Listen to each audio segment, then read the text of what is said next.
All right, we are live on Facebook. Rich, how you doing, man? How are you, Mr. David? I'm doing okay, man. I'm doing okay, hanging in there. You We're know, we're all having days one way or another. yes, yes. We're alive and kicking, and Yeah. it could always be worse. It For could always sure. be worse out there, man. So, We want to give a shout out to our brother Greg, who is currently busy with some payment related stuff right now. So got to give it up for him for being on another tilt right now, which is all right. yeah, we missed him again, a consecutive month, but he'll be back soon enough. Maybe not soon enough, but Yeah, true, true, true. And on that note, we're trying to broadcast at the end of the month, just so we have an idea of how all these news stories that are coming out. We're trying to get into a pretty regular rhythm, which is at the end of the month, maybe last Thursday of the month, that kind of thing. Right. But stay tuned. We're going to shout out with some emails and some blasts and on social media, so you know a little bit about what we're doing. So just keep up with us that way. Absolutely, Rich. Thanks for always keeping everyone aware of that and informing everybody of that.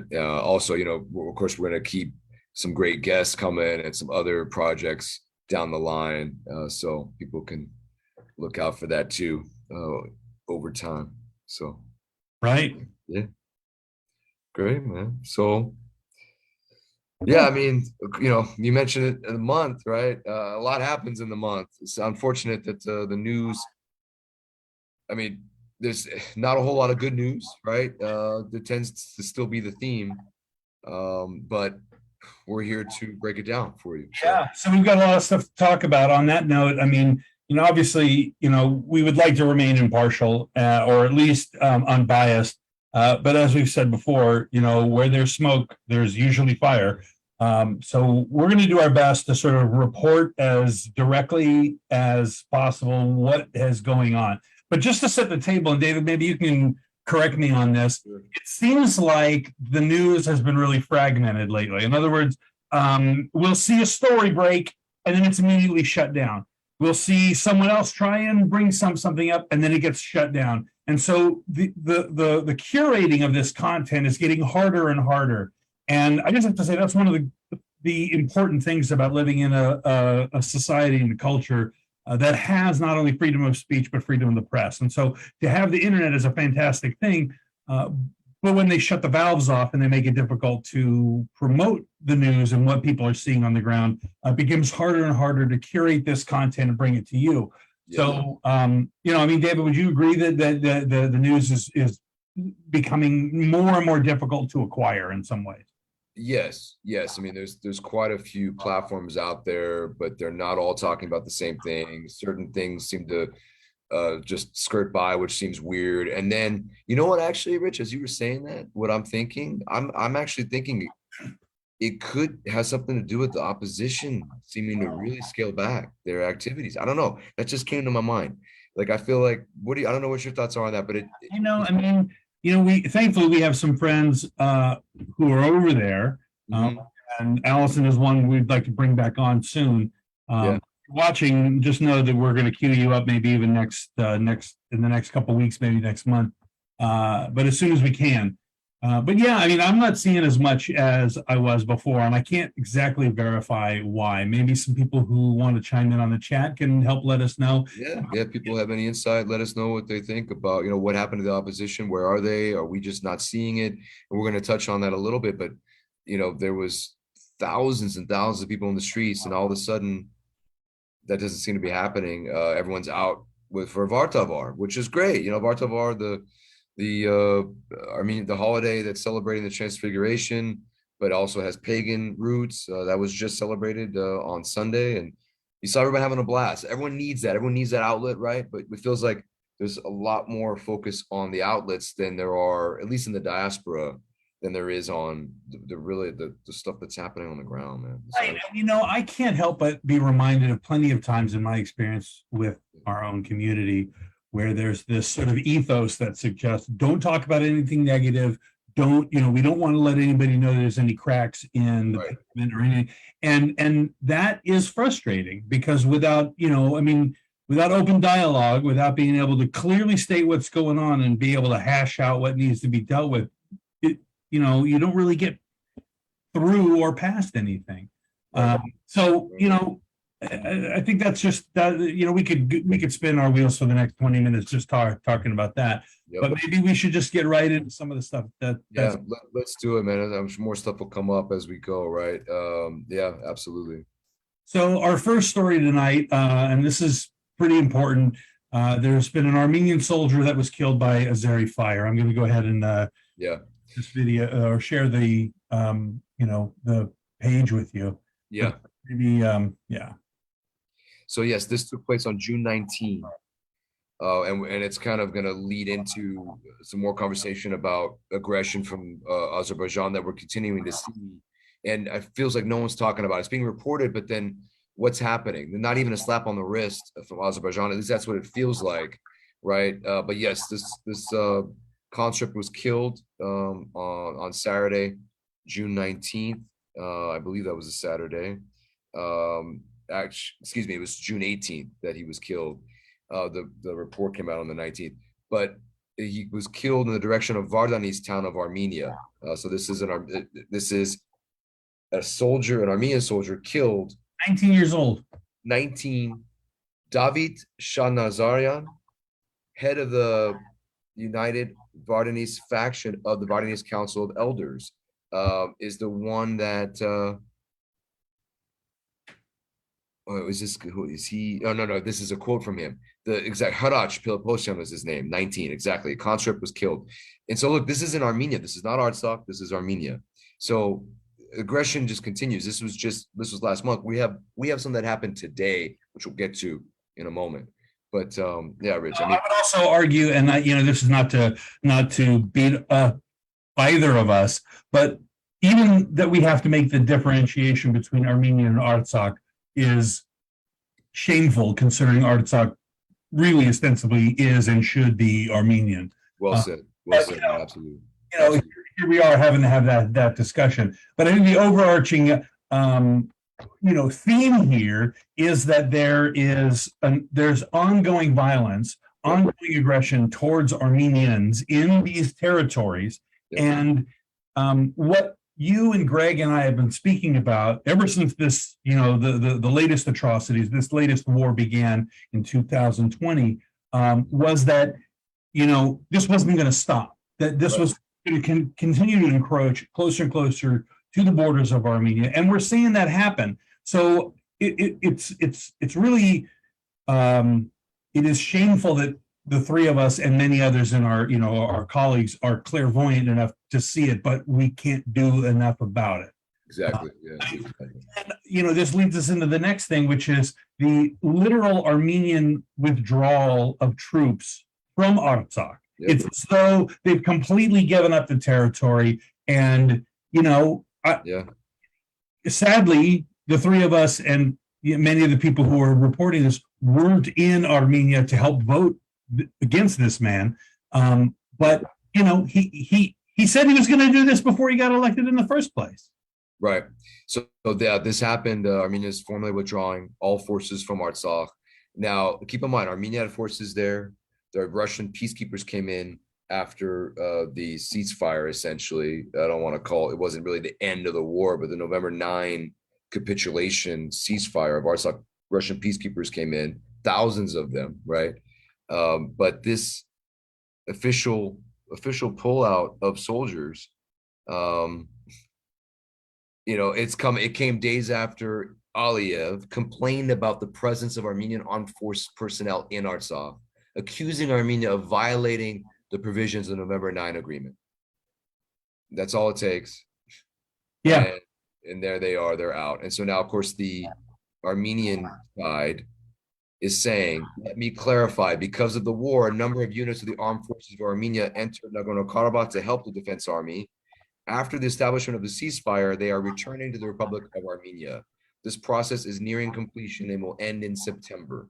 So this is a process that's phasing. This is Grigorian, Armenia's national security chief. Well, what's funny about that, and I don't mean to say funny, but what's interesting about that is that, if Armenia does anything, even to protect itself or its people, they go into an uproar. But they can literally put camps of Azeris into Armenian sovereign territory, which has nothing to do with Artsakh or any quote disputed territory, and it's all cool in the gang, like no big deal. In fact, on top of that, let's shut Armenians up so they don't talk about it. Yep. That's what I find even more ridiculous. Exactly, man. So it's just, I mean, there's something more going on here than what. Yeah, it could be, is this just the fallout from losing the war and these quote unquote BS normalization? Hopefully we don't get blocked by Facebook for that now, for me saying this, but this is not a true normalization. It's not a true negotiation process. There's nothing that's really happening that's objective or mutually favorable, right? And so is this just all part of that enforcing more of the capitulation? But look, whether it is or not, like even Artsakh, official Artsakh said, this is Armenia abandoning Artsakh. So yes, it's very concerning. Again, we're thankful for the peacekeepers that are there, but it's not stopping all of this aggression that we're seeing, as we're going to get to. Here's the thing, and I know we've been talking about this for a long time, and we're going to have to move on. But I mean, when I say talking about it a long time, I mean this ongoing situation. But it needs to be talked about. The reality is that let's put this in a very simple terms. If let's say any one of us had a personal disagreement with anybody else. We employed somebody else's help in order to sort of chill things out. We would still have a personal responsibility to stand up for ourselves and still have a responsibility to stand up for the things that we are requiring in this relationship. But what's happening is in this situation, Armenia is saying, well, we're really more concerned about temporarily sort of protecting what is left of the borders here instead of, and we don't want to inflame these tensions with these other two people. And I can understand why they would do that. It sucks. It's lame.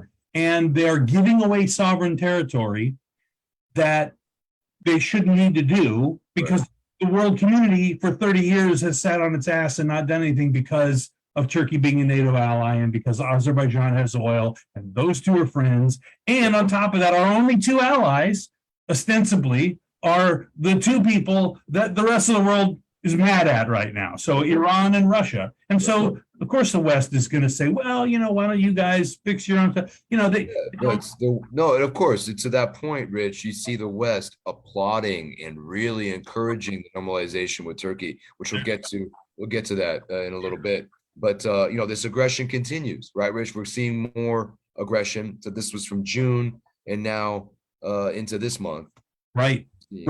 And on the other side. So it's not just coming from, into Artsakh. I'm going to show this right now. Exactly. It's also coming from the West. So now, exactly. And in my opinion, that is further aggression. Look, it's all aggression. It's all wrong. It's all illegal. It's all breaking the ceasefire. It all shouldn't be happening, right? But when you repeatedly attack Artsakh or you repeatedly attack from the east, which, by the way, Vardanis is right near Lake Sevan. Okay, that's right near Lake Sevan. So that's kind of northeast-ish of Armenia. So that's that eastern border with Azerbaijan. But in this case, this is from the west, from Nakhichevan, in the southwest. Is where they're firing, and they were fired on July 7, 4:15 local time. They fired onto the road leading to Armenia's Yelpin village in Vyadzor province. So again, it's like just egging on, just continuing to try to threaten and impose their threats and intimidation, right? So they opened fire located near there as well. On July 28th, this was today. We are now in present day. We had them open fire in the west of Armenia on July 4 and July 7. And now they're back to firing here on July 28th. They opened fire, and we'll give a little more detail on that right now. So, It's one of those things where, one of the telltale signs and one of the successes of a totalitarian regime is that you can never really conform. You never really get to relax. You never really know whether you have, um, whether you have made good with the dear leader. You never know whether you have done everything that you are supposed to do, because the ball is always moving and the game is always changing. And that's what they're doing here, which is saying, well, here's your red line. Okay, here we're going to stop here. And then, oh, well, now it's over here. Now it's over here. And so it is, Exactly. and there are people that do that interpersonally as well to try and knock you off base. And they're doing that on an institutional level, on a national level, and they're doing it to keep Armenians off guard and to keep even the diaspora wound up and never being able to relax. So while it's good that we're celebrating a water festival, while it's good that we're going on with life as it could be, and many people would love to just, hey, listen, I just want to relax. Can we normalize everything? Abusers will always try and get you to normalize their behavior with them. Oh, absolutely. Absolutely. And then they're gonna turn around and say you did it first. That's right. That's right. Oh, they fired at us. So this was back in Armenia's east. So, obviously the main border with Azerbaijan is in the east. So a lot of the aggression we're seeing is from that direction, but they are repeatedly still testing from the west as well. The only note here is that Armenian armed forces silenced the fire from Azerbaijan, from the Azeris, by retaliating. That's all it says. It's not saying exactly where this happened, but it did happen today. So what, I guess 12 hours ago, a little more than 12 hours. That's the thing. It's not huge, overt, full scale invasion. It's right. We're going to wind you up and we're going to tire you out. It's a death by 1,000 cuts. Exactly, Rich. And it's intimidation. They're trying to intimidate. They're trying to intimidate and forcibly. They're trying to force more concessions, man. They're trying to force more. They're trying to really force their way with any talks between Armenia and Azerbaijan. They're trying to force their way with any talks between Armenia and Turkey. Like what they're doing is enough to try and expedite this process, but not enough to where most civilized countries would say, "Yo, we have to intervene." Right. Well, right. And as we know, as we saw with the 44-day war, no one did or will intervene. Right. But yes, you're right. And the other part of it is that and this is what I think part of the opposition has really been speaking about, is the idea that whether they've articulated it this way or not, when you have a man who's in the office right now, who's greenlighting certain things, who's signing his name, it becomes you can't come back later and say we didn't want this because our president wanted it. And if the president is a representative of the people, then the people wanted it. Right. Yeah, he was elected. The prime minister, Pashin, was reelected handily twice. Right. So look, again, how much of it is him making all of this and being 100% in on it, or he literally is a puppet? He literally has no way, and I'm not defending the guy. I do not take it that way. I think he really has. Look, he doesn't push back at all, which is awful. Like we need someone in there that would at least try to push back, or at least make sure Azeri soldiers don't just camp out on our land, right? But he's not. So I don't know, man. I just don't know if it's all by design or if it's just because he's incompetent. And you know what, I can understand that, and I know where you're coming from, and there may be an ingredient there, but it could be. And this is probably going to be unpopular to say, especially live, and I'll do my best to reel it in a little bit. Yeah. But we're missing Greg. It's all right. We're missing Greg. Go for it. I'll put on my Greg hat for a minute. I'll go into the paint. I'll go hard into the paint. The Japanese were so invested in their honor that they would kill themselves if something gnarly had to happen. They would rather die than to dishonor people. And they did some gnarly stuff in the world. Yeah. So if this man doesn't have any options. I don't think that's true. He has plenty of options. You know, and yeah. Am I calling for him to kill himself? No, I'm calling for him to not give away the damn country. Right. And if he's, the one thing that we all need to realize, and it's a hard pill to swallow, is, well, while he's grasping onto power, right? Armenia has lost, and Artsakh lost a lot of power. Whatever power leverage we had, we lost with the war. When we lost the war, we lost whatever leverage we had. And Pashinyan is not doing anything to get any kind of leverage back at all. So you know what? And in his defense, which you are not going to hear me say very often, we're not in the room there. All we can do is report on what we see. And again, where there's smoke, there's probably fire. And we see a lot of smoke that's leaning towards this, what has every indication to be a really bad outcome for everybody who calls themselves Armenian. And that's a problem. That's a problem for more reasons than we have time for right now. Right. So let's talk about something really weird and sketchy that has happened. And I don't know the details of this, but as you know, there's been some pushback against the government. There have been lots of protests that have included thousands of people out there marching. And now suddenly some of that, most of it's silent. Maybe that's from government crackdowns, maybe it's police brutality, maybe it's a whole bunch of different things. But there was a trial going on. Yep. And well, you know what? How about I just do this? Yeah, cue it up here. So this is something that actually happened last month, but we're gonna really touch on it now because it kind of relates to everything, right? Because he was essentially opposition. This is Armen Grigoryan. Okay, he was a well-known entertainment producer. Okay, he was arrested back on May 18, and here's the catch, Rich. He was arrested for harshly criticizing Prime Minister Nikol Pashinyan. He, for years, harshly criticized him. He was arrested and indicted on May 18 in connection with a 2021 video in which he made disparaging comments about residents of two Armenian regions that were sympathetic to the government, and the government being Nikol Pashinyan's government, okay? So they accused him of offending their national dignity, offending their national dignity. Okay.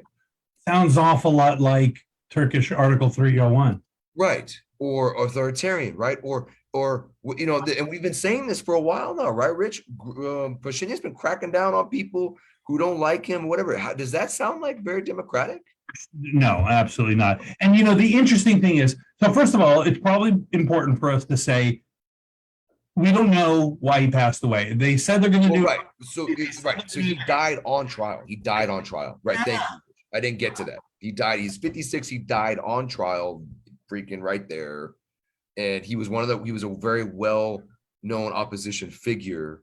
And so there you go, man. So I didn't mean to cut you off. No, it's all right. I mean, but here's the deal. Like, if you are going to prosecute someone who has been criticizing you heavily, you probably should do everything that you can to make sure that he's not going to die in your custody, or else it's going to look like you killed him. Right. Oh, okay. Actually, it gets wow, man. So even the human rights defender and human rights activists were criticizing this, and I guess they're saying he was not getting proper, adequate medical care. The current human rights defender of Armenia, Christine Grigoryan, who just came in and took over from Armen, Aram, he was really great. He was pushed out by Pashinyan as well, by the way, as we talked about. She even came out saying he did not receive adequate medical care in prison. And so she's demanded clarifications from this, about this. So, I don't know if he was in poor health. Maybe he was in poor health. And he could have been. And, but again,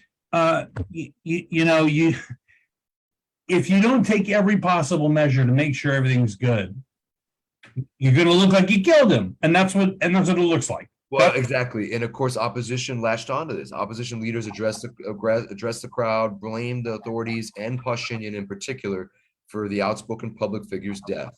Armor Grigorian died at the hands of these authorities with the direct participation of the investigator, the judge, and the prosecutors acting on their orders. That's what they're saying. So that was the. So that he collapsed, and 10 minutes later, that he was pronounced dead at the scene. But we don't know what led up to that. I mean, Putin sent people into the UK to poison opposition leaders. This stuff happens all the time. It's awful, man. And you know what? Look, like we've been touching on, the opposition has worded it very well. Here's what they said: over the past year, it feels like it's been more than that, right, Rich? It feels like we've been saying this for a while. It feels like more than that. But over the past year, the opposition has regularly accused Pashinyan's administration of weaponizing pre-trial arrests to try to neutralize its members and supporters fighting for regime change. There you go. There you go.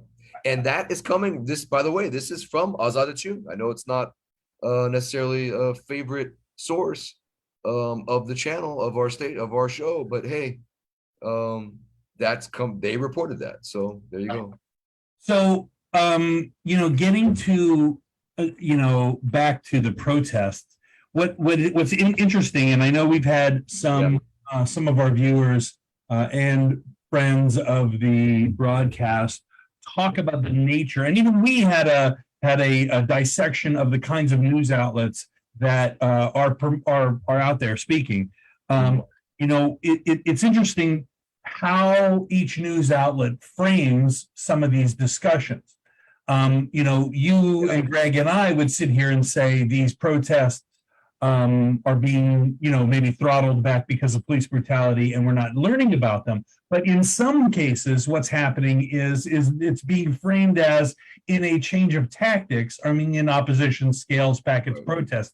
As well, that's a deliberate thing. We're just going to do something a little different now. Well, I don't know that that's entirely true, and that's why we need people like Allison who are on the ground. Who are, you really have their. We'll definitely have her back for sure. What's going on? So, and I bring this up because, obviously people need to know that, these protests have scaled back, but the question is why? The question is not, or the answer is not just that they've been scaled back, which of course means that we don't want to protest anymore. The question is, why have they been throttled back, and what's really going on?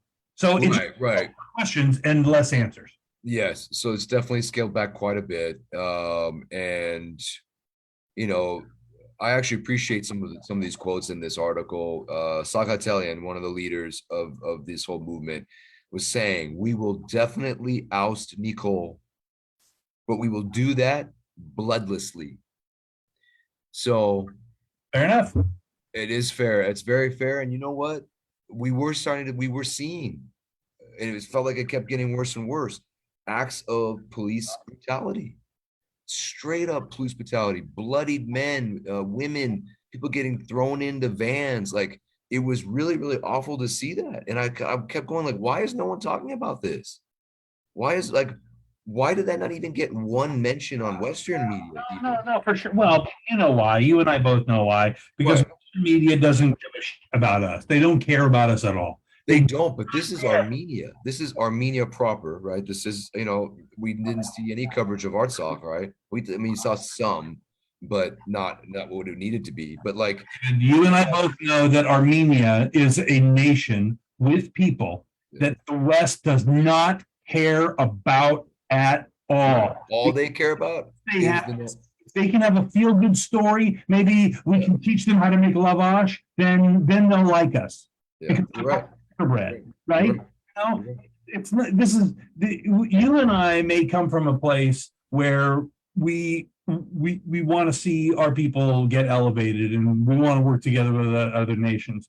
But in the West does not care about us because we don't have anything for them. Because of NATO and Turkey.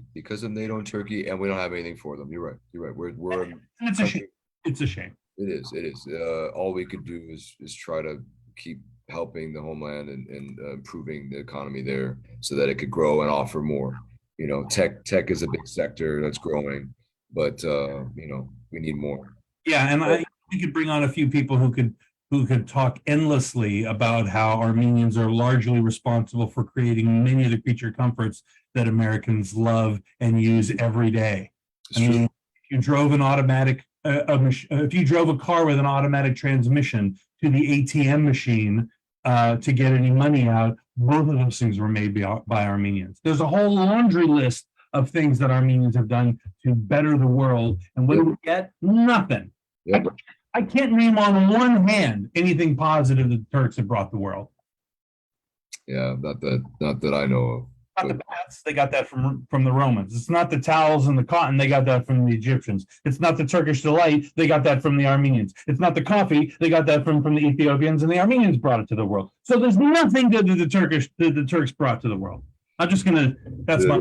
Yeah, hey man, I won't refute it. I won't refute it. So, yeah, all right. So my big silly mouth. It's okay. It's okay. You know, it's okay. Well, we got a few more of these breaking important ones to cover, and probably this is the important stuff here.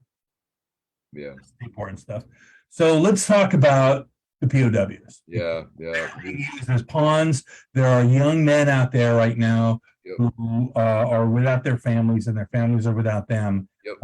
And this is awful. This is absolutely. So, yeah, what are we going on, Rich? How many years now are we going on? 2, 3 years? I don't know. I mean, how many years are we going on? It was 2021, the war, right? November 2020. It was 2020. It was 2020. So we are going on. Yeah, we're going on 2 years. Almost 2 years. 2 years in November, in just a few months, and there's still prisoners of war. Yeah. Look, it's talked about maybe every now and then by some members of our Congress, but not really. There was a failed resolution because of politics. People can't stand Adam Schiff, and so they didn't sign on to the House resolution that was passed. Adam Schiff. Shout out to Adam Schiff. Yeah, thank you, Adam Schiff, for standing up and being one of the co-chairs of the Armenian caucus there. But look, the reason I put this on here, Rich, is because we have always, and you know, man, I know we're all in sync on this. We have always made it a priority to continue to talk about the prisoners of war, because there are still prisoners of war. There are no Azeri prisoners of war that are being held in Armenia or Artsakh. I keep seeing a number of at least 35 Armenian prisoners of war. It's probably a lot more than that. Right? I can't imagine it being less. You know, so look, the reason this came up is Mirzoyan, the current foreign minister of Armenia, when he was in the Czech Republic, this was just a couple of days ago, brought this up. And he said, Baku uses Armenian prisoners of war as a political weapon, and Armenia expects a direct and decisive response from the international community. He said that in Prague on 2 days ago, so on the 26th, that was on Tuesday. He was in Prague. He met with the foreign minister of the Czech Republic, whose country takes over the presidency of the European Union at the beginning of this month. And the meeting was followed by a joint press conference of the two officials. So here's his quote. The consequences of the 44-day war have not disappeared to this day. Humanitarian problems remain unresolved. Azerbaijan continues to keep Armenian prisoners of war and civilian prisoners. So it's not just soldiers that are being kept. Azerbaijan uses them as political weapon. Yep. So thank you, Mirzoyan, for saying that. I know Pashinyan has said it recently as well, but not enough. You know, Greg always points that out, and he's right. Pashinyan is not out there enough. He's not saying enough. This should not just be a foreign minister that is talking about. And you know why he's not saying it enough? Because he's trying to make a deal to squash this beef, and it doesn't matter who gets churned up in the mulch as a result. Could be. Yeah. No, it is that. I mean, okay, you're right. It could be, but I'm pretty sure it is that, because if you are, I mean, think about it on a personal level, if you're trying to like, Imagine that you're in a bar fight. Let's just say there's some tension. You're going to want to chill your boy out so he doesn't inflame anybody else. Like, I'm trying to squash this. Like, don't bring this other stuff into the mix. So, don't, in other words, I make up in my space that Pashinyan is like, yo, let's not talk about those guys anymore. We should have been fighting this thing anyway. We were supposed to give this thing away before all this happened anyway. So, like, I mean, my personal take, and this is unqualified, but those boys did not have to die.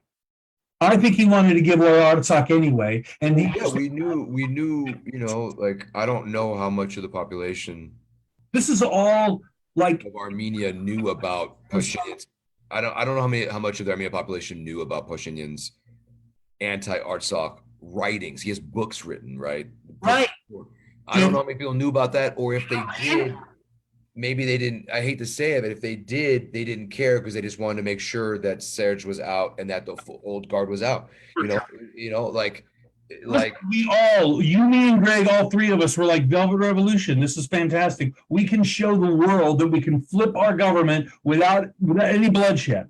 Well, that was the only thing that I appreciated about the Velvet Revolution, man, that there was kids dancing in the street with trucks. For sure. And like, that's the only thing I questioned pushing from the beginning. Like, who is this guy marching around Armenia thinking he's calling himself the savior? Like, who is this guy? Like, but right. I didn't know any of his actual history or that we'd be in this situation now. What I fell back on, bro, since you brought it up, like, which is fine. Like, I fell back on just seeing how happy the people were. For sure. Listen, for as much generational trauma as the rest of us haul around, it's fantastic to see Armenians loving each other. It's fantastic to see it. Velvet Revolution epitomized that, right? And you just saw how, when it actually happened, you saw how happy everyone was. I was like, wow, okay, I guess this is a big deal. Okay, great. If everyone's so happy, okay. I'm not there. I don't know. And I would see it, people at church, like people from Armenia that were at church would talk about it, like, oh my God, it's so amazing. You need to go. It's so amazing. We have come so far from that, man. We've come so far from that. And it's because of that man that's in office, dude. Like, anyway.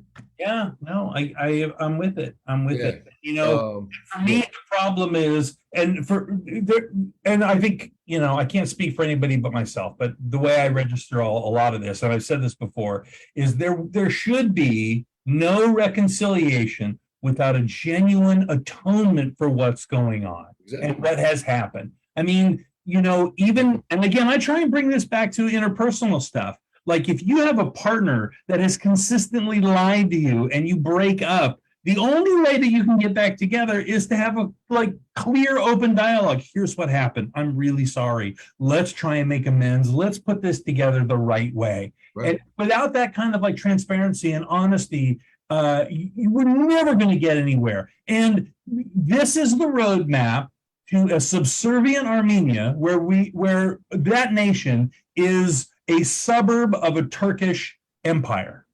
Yeah, I hope not, man. But I hope not. What I was just thinking, Rich? Yeah. And I'm gonna go back to one of our. Actually, we haven't gotten to it yet. But no. Well, okay. No, you know what? I'll save the thought because we're about to get there. Turkey's precondition. I have a thought. I got confused if we already covered it or not. But let's do what we were going to first. Yes. Recently, the United Nations General Assembly President goes to Armenia. Yep.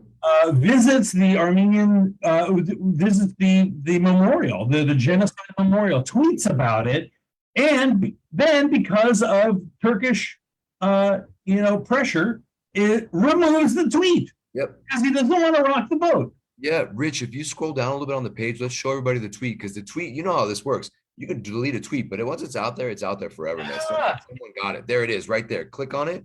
Yeah. It'll enlarge if you click on it. There you go. This guy, and first of all, this would have been really, really great if he kept it up there. He was there on a working visit. By the way, this was yesterday. Rich, we're Thursday, right? Yeah. He was there yesterday. This was done Wednesday. Okay. So He goes there, he goes to Armenia for a working visit, has all these meetings, goes to Zizan Agapert, the genocide memorial in Armenia and Yerevan, has this picture, puts that tweet up, and deletes it because of Turkish pressure. Come on, man. Like, what, sorry. The UN is nothing. The EU is nothing. The Minsk group is nothing. The international community is a farce, bro. We talked about this during the war. I brought this up because I heard it said on a town hall I was on, and I thought it was really, really, just really profound. It's all phony. It's all a farce. It's all politics. There's nothing else. There is no true international community that's there to support each other. It's not there. Because if it was, hey, Armenia's a UN member nation. Yeah, but you know what, David? Sorry, I'm rambling, Rich. No. Here's the truth of it. You know what Armenia doesn't have? Armenia doesn't have oil. Armenia doesn't have an enormous military to try and contain Russia. Armenia is no longer the major crossroads between all the trade routes. Right. Armenia doesn't have an enormous body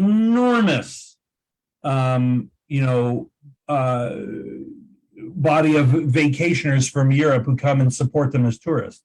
Right. Armenia doesn't have a huge ability to create military products that everybody wants. Armenia's export. I mean, we have it's Armenia doesn't have enough tangible things for the world to want. Right. So it doesn't care about it. It's a travesty. Right. It's a footnote, and it sucks. I wish it wasn't that way. Rich, you're absolutely right. It's geopolitics, and that's what rules the world. And it's very sad that rules the world, but it does. It does. So yeah. And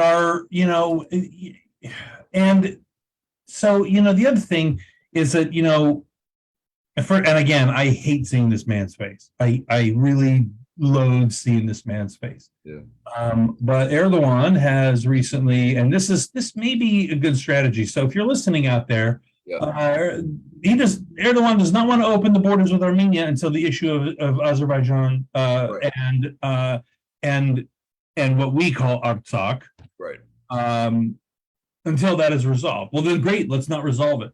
Right, exactly. So here's the thing, Rich, I was just thinking about, and you know what, this isn't really too groundbreaking what I'm about to say, but I think that this is clearly to force the issue with Azerbaijan, right? And just with relinquishing Artsakh. It's to force that issue. Totally. And that's he's using his leverage now. Because we're supposedly in this negotiation normalizing relations with Turkey. They claimed it was going to be without preconditions. So did Armenia, right? But now we are seeing the precondition, and it seems very, very calculated. It seems very calculated now that I think about it. I have to say I'm glad, and I'll tell you why. Because the last thing I want is Turks buying up property in Armenia. Well, here's the thing, Rich. I don't even like being on Instagram much because they're targeting me with ads. Yep. Well, look, here's the thing, man. Turks are already coming in, and apparently they're already buying property. I don't know. We got to do some digging on that, but there were some reports on that. And then I don't know if you saw, was it in our group text, Rich? I don't know, man, but I didn't watch it purposely. But some Turk was on the Zizan Agapert grounds, the genocide memorial grounds, throwing up the Grey Wolf sign, yelling out death to Armenians, basically. Yeah. And so like that got me, bro. That really got me, and I couldn't watch it. So somehow that guy got there, and somehow he got there. Whether he is from Turkey or not, who knows? Well, but here he is right here. Oh no, man. Shoot. I'm not gonna play it, but here. This is what you need to see, people. I'm not going to play it, but For those of you that don't know what this sign is, it looks like for heavy metal or for the Texas Hook'em horns, except with the fingers closed together. This Right. is the face of a wolf. It's not, it's not, it's not, it's not. What is the other one, Rich? That's the okay one. This is metal and Hook'em horn. Yeah, yeah, yeah. Theirs is this. This is for the gray wolves because it shows the face of a wolf. So, what we're talking about here is essentially SS agents or, essentially white power skinheads, except they're Turkish power. Exactly.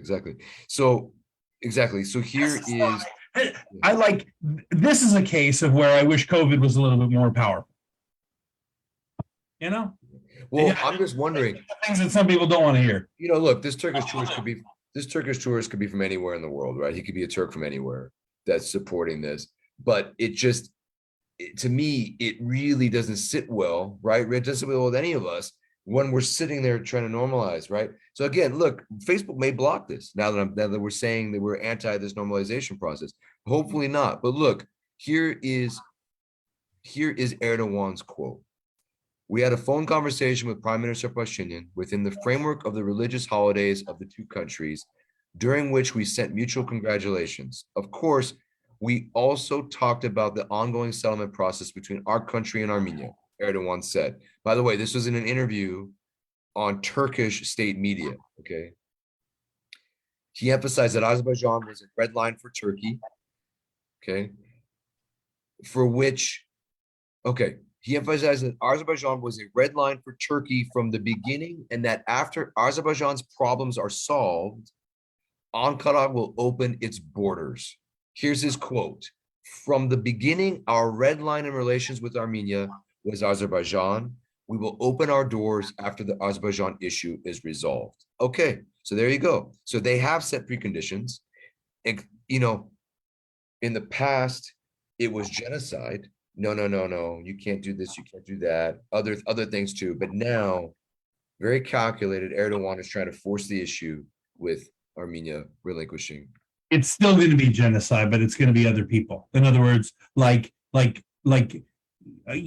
something I want to bring up, and this is as a direct result of this conversation here. One thing we didn't share when we were on this topic was this right here.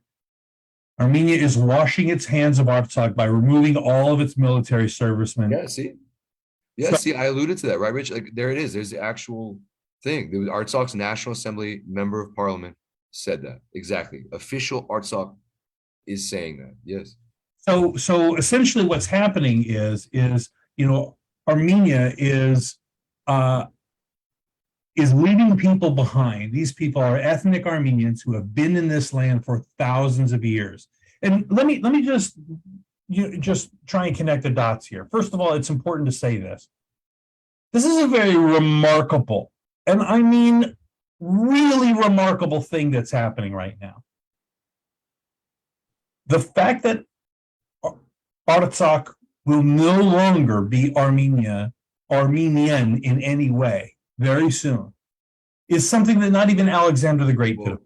Hopefully not, Rich. Hopefully not. Hopefully, because look, the most important thing is that. But I would rather be pessimistic and fighting for it than to go, well, hopefully. Well, right. No, I mean, like, as long as Armenians live there, we have a case. If all Armenians leave, then then we're. What do you think is going to happen, David? Well, look, what do you think is going to happen when Aliyev, these people cut the heads off of old men? I know, Rich. I know, man. I know. Look, there's Russian peacekeepers there. They're not going to do that. I hope not, man. Look, we don't know. I mean, I'm not trying to be a jerk. I know you're not, man. I know. Look, the peacekeepers are there. Look, this is all happening, by the way, which we touched on last month, right, Rich? That we're having to hand over Berdzor as part of that November 9 agreement. They are handing over Berdzor. That is happening as we speak, and alternate routes are being built by Azerbaijan and not Armenia. Armenia has not started their alternate route. And this is the Lachin corridor we're talking about. And by the way, I did see a headline.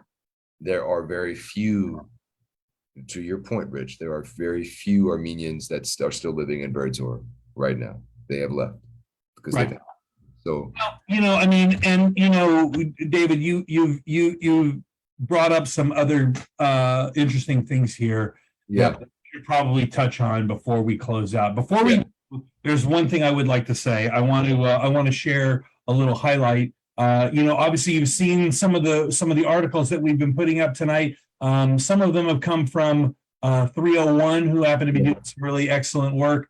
Whose link to their Instagram page I've put in the feed here. I've also put the link for the Armenian report. They're doing some fantastic work as well. Yeah, she was really the first. She was really the first. Anna Kachikin is her name, the founder of it. She's done a great job with the Armenian report. I feel like it's one of the well, they're all great, but I really trust. I always come back and trust the Armenian report.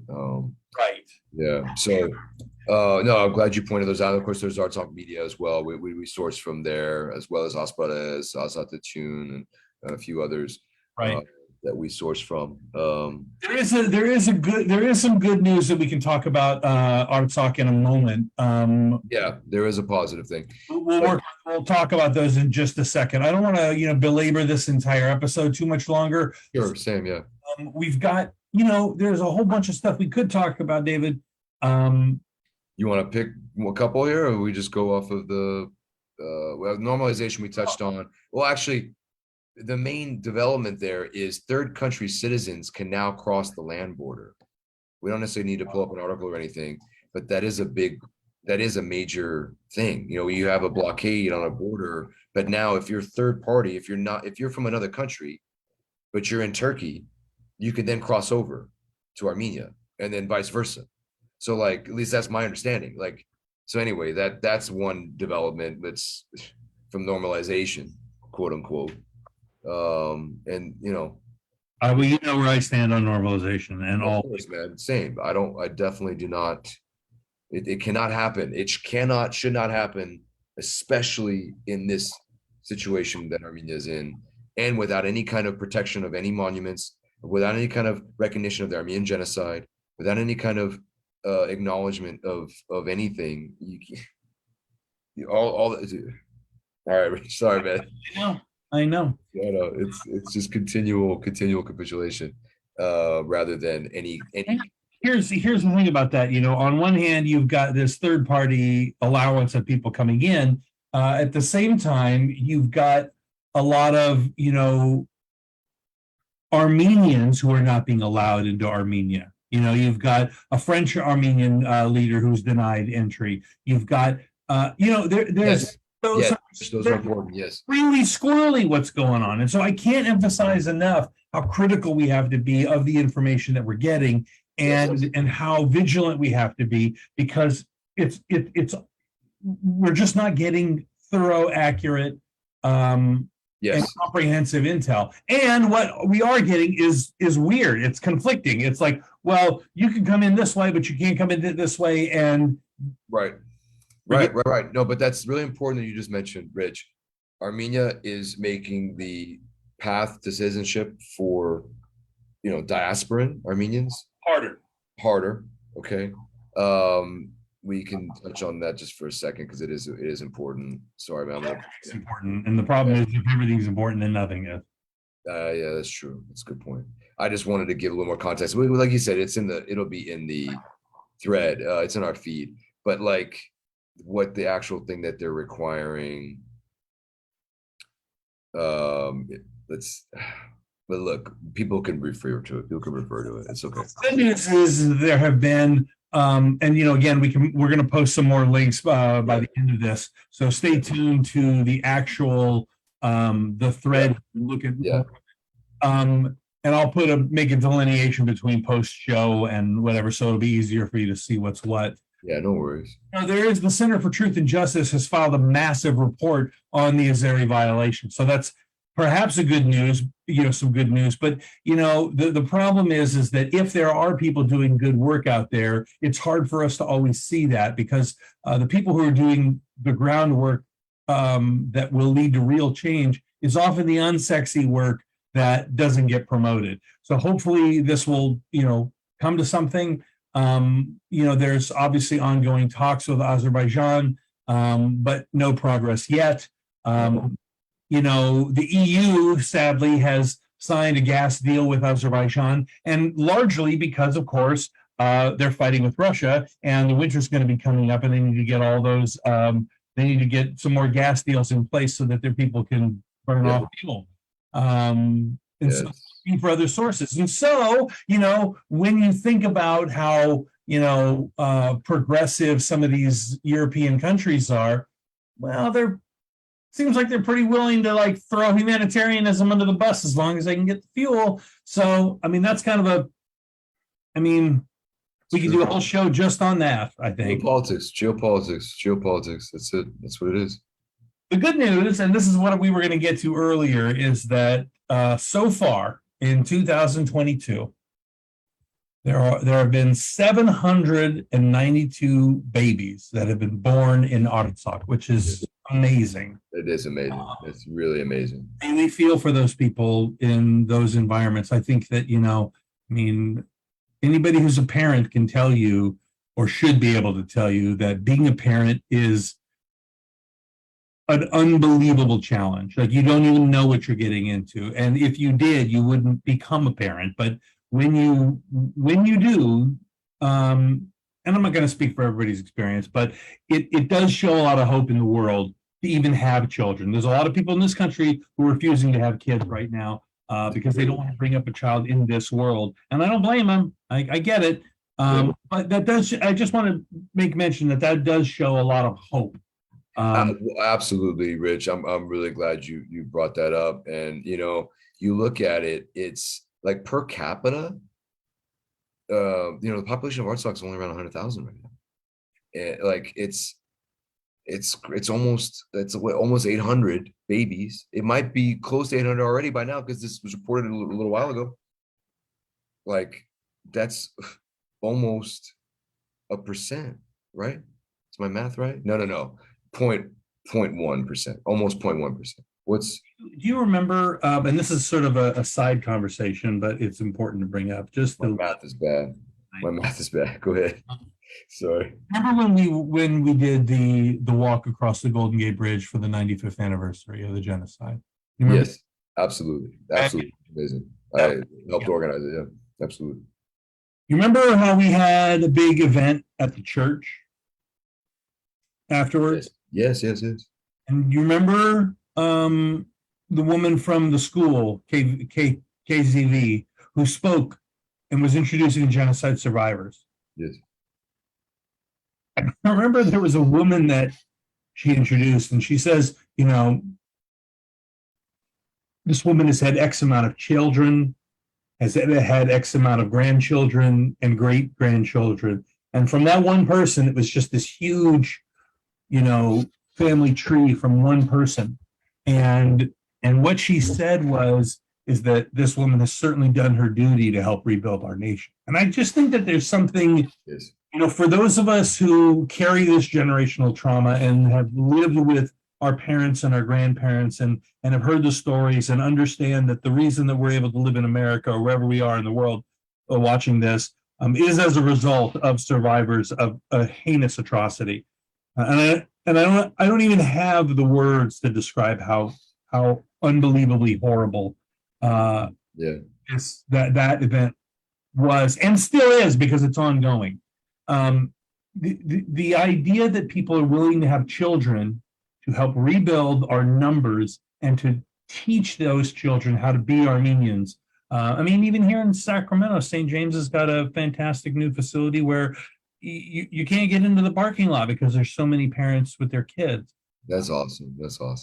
It's really impactful. And, I'll be the first one to tell you that I was not a fan of the new facility, but that's because I think I thought that the one that we were going to get was, or build up was unbelievably gorgeous. But when you see Armenians teaching other Armenians how to be Armenian, it's really, really humbling and important. And so for these people to have kids in Artsakh right now under the specter of what they are facing is unbelievably hopeful. And we need to really just sit with that. Well said. Well said. Hope is the word. Absolutely.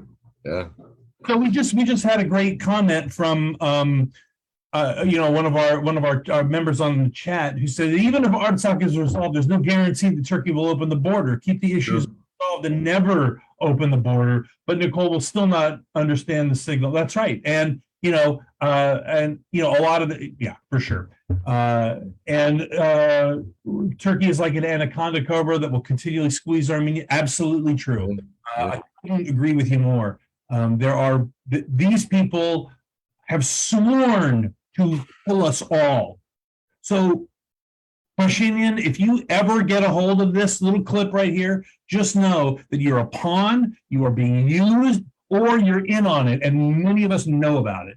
And those people want us all dead. So if you think that normalization is going to work, you're delusional, period. Or you're in on it, and you're trying to make us delusional. Yeah. So that's all I have to say about that. Yeah, I don't want to give that man any more air. Yeah, Rich. Yeah, thanks, man. This is, I think that we ending on a hopeful note right before, but yeah, we had the hopeful note of the births in Artsakh, which is amazing. So that's a really, really, I think that's a great way to close this out. Yeah. Okay. Well, again, we're going to be working on at the end of the month. Pay attention to your emails. Because David is putting together email blasts for us all. We're also going to please pay attention to social media and please stay tuned in to the Armenian Report 301, Osbarez, and many of the other outlets that are doing really good work. We're working on a roster of more salient, relevant guests with exciting conversation.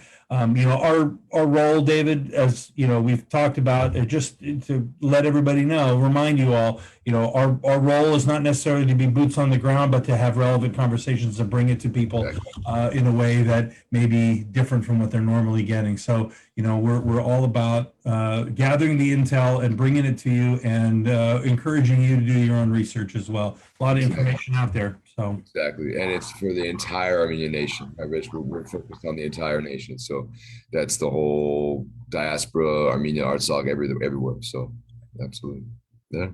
All right. Well, I think that will probably conclude us for the evening, right? Yeah. Thanks everyone for tuning in. Share, like, follow, share the videos. Okay. If you'd like to join our email list, send us a message. We'll get you on our email list. All right. All right. Thanks a lot. Have a good night, everyone. Good night.